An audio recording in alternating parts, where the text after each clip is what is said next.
Olá, eu sou o professor César Ferraz, seu professor de História.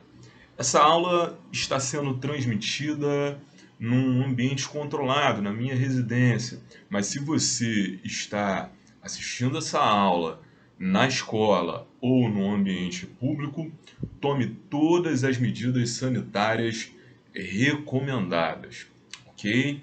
Para a sua segurança e dos demais.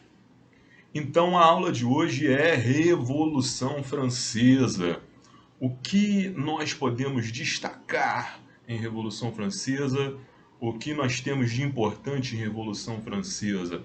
Muda-se a cidadania dos indivíduos, as pessoas passam a ter posição política e fazer política, ok? Então, mas as pessoas vêm de uma sociedade completamente diferente, uma sociedade que se arrasta desde a Idade Média. Nós temos o que nós chamamos de antigo regime. Era uma sociedade estamental, onde você não ascende socialmente, né? Você tem o primeiro estado, que era o clero, os membros da igreja, o segundo estado, a nobreza, né, os senhores feudais, e o terceiro estado, que era o povo, nesse caso, uma gama aí de tipos sociais. E no topo dessa pirâmide social, a monarquia absolutista, né? Um governo onde o rei era a lei, não havia constituição, o rei era o poder máximo, né? O primeiro e o segundo estados tinham vários privilégios. Eles não pagavam impostos, tinham tribunais especiais, tinham participação exclusiva, né, em questões políticas. Agora o povo, né, como eu falei, uma gama aí de tipos sociais que vai desde os trabalhadores aos camponeses, aos pequenos burgueses, né, aos pequenos comerciantes, a alta burguesia estava excluída disso tudo. Então a gente tem fatores que levam à Revolução Industrial. Por exemplo, o rei, né, tinha muitos gastos em guerras, gastos com o luxo da corte, né? A população passava por uma escassez de alimentos, né, somada ao aumento do preço dos alimentos, gerando o quê? Fome. Outra coisa importantíssima eram as ideias iluministas, que defendiam que as pessoas podiam estar no poder, podiam se governarem, ok?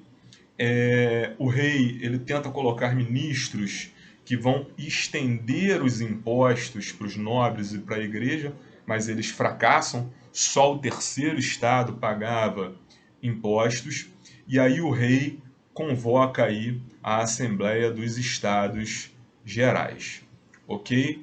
E aí o que a Assembleia determina? Ela muda radicalmente a França, né? Acaba com os direitos e privilégios da nobreza, dos senhores feudais, determina a liberdade de expressão. Com a Declaração dos Direitos do Homem e do Cidadão, a gente vê a igualdade civil e jurídica, todos são iguais perante a lei, né? Outra coisa muito importante que muda a sociedade francesa, né, além dessa igualdade que antes não existia, é o confisco dos bens da igreja, ok? E a submissão da igreja ao governo. E a gente vê que quem toma a conta do governo revolucionário é a burguesia, porque só os burgueses podem votar, ok? E aí a gente vê uma monarquia constitucional, ok? E dentro dessa monarquia constitucional, o rei Luís XVI ele começa a conspirar para voltar ao poder. E dentro dessa monarquia constitucional, a gente vê a divisão em dois grupos, ok? Os girondinos, que era a alta burguesia, né? Ou a nobreza liberal, e os jacobinos, a baixa burguesia, tá? Os pequenos comerciantes, e os sans-culottes, que eram os trabalhadores urbanos, aqueles que iam para as greves, para as manifestações, ok? E é nesse cenário que o rei é destituído do poder e a república ela é instituída pela primeira vez, tá? Isso é muito importante. Fim da nobreza, dos direitos dos nobres, dos reis, até existem, mas agora o importante é a república, o povo no poder. Aí a gente vê a República Jacobina, né? A república onde o povo mesmo está no poder, né? Sejam os pequenos comerciantes, os trabalhadores das cidades, os trabalhadores do campo, né? Esse período também é chamado de período do terror, porque aqueles que são inimigos da revolução são perseguidos e vão para a guilhotina, né? Tem as suas cabeças decepadas. O líder da República Jacobina é Robespierre, e é uma república muito popular, de grande apoio da população, né? Por exemplo, o Tribunal Revolucionário e o Comitê de Salvação Pública, ao mesmo tempo que impedem que os nobres voltem ao poder, né, começa a melhorar a vida da população. Por exemplo, o povo agora pode votar na República, tem participação na política. Outra coisa, controle do preço dos alimentos, dos aluguéis e distribuição de alimentos. Outra coisa inédita, reforma agrária. A terra dos nobres e dos membros da igreja são distribuídas para a população. Fim da escravidão, né, principalmente nas colônias, e ensino gratuito, obrigatório para as crianças, ok? Então você vê que com a República Jacobina o povo avança em termos de conquistas, ok? E aí a gente vê o governo do diretório, que é um outro tipo de governo, diferente, oposto ao governo dos jacobinos. É praticamente um governo dos girondinos, um governo da alta burguesia. A alta burguesia tem medo dessas conquistas populares. E aí o que acontece? Né? Robespierre ele acaba criando muitos inimigos, até dentro dos aliados dele. Tá? E aí a gente vê o que? Os girondinos, a alta burguesia, tirando Robespierre, tá, do governo e tirando os jacobinos, o povo do poder. Tá? O fim dessas conquistas populares. Aí a gente vê o que? O início de um governo burguês. O início de um governo burguês de fato. Agora o governo é controlado pela alta burguesia. A lei defende a alta burguesia.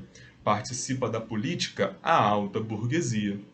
Só pode votar a alta burguesia, ok? E a alta burguesia lança como seu garoto propaganda, entre aspas, né, Bonaparte, né, que era um general, uma figura assim para liderar essa mudança, uma figura forte que poderia liderar essa mudança, ok? Então nós vamos para as atividades, né? Qual a causa social da Revolução Francesa? A causa social é que o primeiro e o segundo estados, né, a igreja e os nobres, eram privilegiados, né? Tinham leis especiais e o rei absolutista tinha poder total, tá? Quais as causas econômicas da Revolução Francesa? O terceiro estado, trabalhadores urbanos, camponeses, burgueses, os altos e os pequenos membros da burguesia pagavam altíssimos impostos. As colheitas foram desastrosas, a população passava fome e muitas colônias a França perdeu, como exemplo aí a Índia para a Inglaterra na Guerra dos 7 anos. Ok? Terceira questão, quais as decisões tomadas na Assembleia? Importantíssimo isso aqui, gente, porque muda o mundo.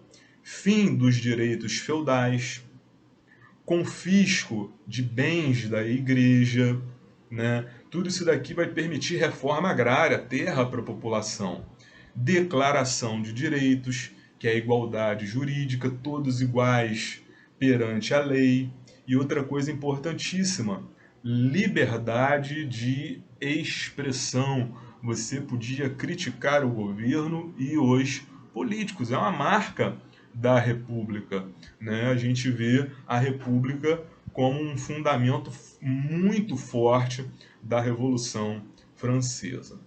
Quarta questão, diferencie trabalhadores, povo e girondinos da burguesia e jacobinos, né? Então, os trabalhadores, o povo e os girondinos defendiam o quê?